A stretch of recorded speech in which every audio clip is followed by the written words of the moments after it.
Birla tyres श्रमिकों को आईनगत प्राप्य एवं निजुक्ति दाबी रे श्रमिक कर्मचारी मिलित मंच ट्रेड यूनियन एसोसिएशन एवं कोऑर्डिनेशन कमिटी टीयूसीसी बालेश्वर जिला कमिटी पक्षरु जेल भर आंदोलन करा जायछि।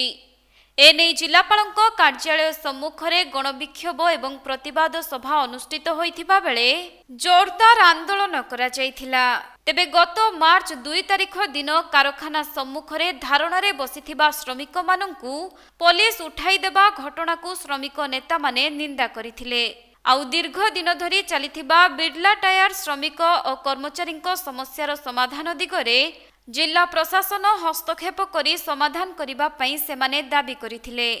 शेषरे आंदोलनकारी मानंकु पुलिस गिरफ करी पुणी परे छाड़ी देथिबा जणा पड़िछि।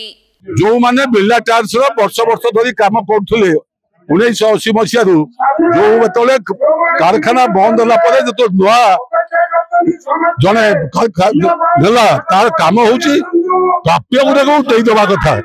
जो माने जार पीएफ तार बाकिया दरमा हो तार ग्रेच्युटी हो जहाँ सब दबा सहित जो मानकर चाकरी करने बयस अच्छी निजुक्ति अविलंबे दबा उचित। तेणु निजुक्ति भी दि जाऊ नहीं बाकिया पाउला भी दि जाऊ नहीं जार प्रतिवाद आज बिरला टायर्स तरफ एटी जो श्रमिक समावेश होती बालेश्वरवासी सहयोग कर आज जेल भर आंदोलन हम जो जे तमे बिरला टायर्स जो 10 दाबी अविलंबे कलेक्टर पूर्ण करूँ आपण नोडल ऑफिसर आपण दायित्व नहीं दाबी को पूर्ण करने कौन हो पारे ना तेणु से दृष्टि आज आंदोलन।